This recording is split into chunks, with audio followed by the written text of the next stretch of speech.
Minha gente, vocês viram que eu não consegui acender a fogueira.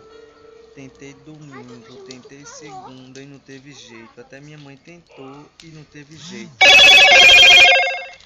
Mas vejam o que aconteceu.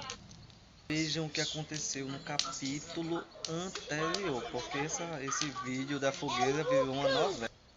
Oi pessoal, hoje é véspera de Santo Antônio, hoje é dia 12, amanhã é 13, dia de Santo Antônio. Eu vou fazer a fogueira de Santo Antônio. Eu tenho o costume de sempre fazer a de São João, mas eu consegui essa quantidade aqui de madeira lá na casa da minha avó e eu vou fazer para Santo Antônio, São João e São Pedro. Então fiquem aí para acompanhar o vídeo. E assim ficou a fogueira de Santo Antônio. De noite, quando eu chegar da igreja, eu faço um vídeo para vocês acendendo. Gente, não queimou quase nada, vejam, a fogueira tá inteirinha, só tem resto de vela que eu coloquei para ver se queimava. Foi porque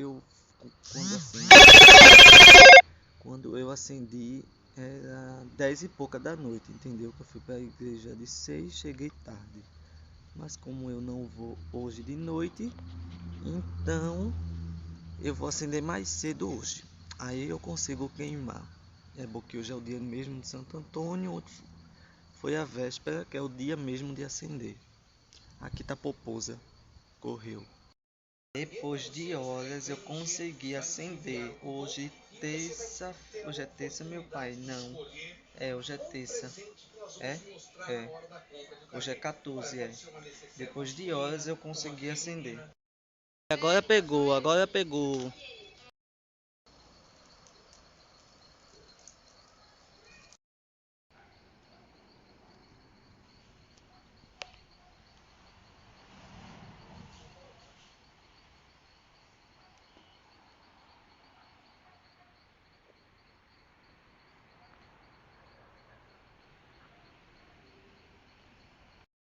Hoje já é quarta-feira, dia 14, e ainda bem que eu consegui, viu? Depois de horas e horas, consegui queimar usando um bocado de palha de cana e de coco.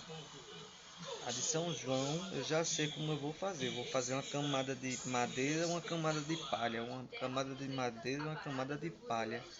Porque que sufoco, viu? Nunca tinha acontecido isso. Para uma fogueira demorar para queimar. Espero que vocês tenham gostado e até os próximos vídeos.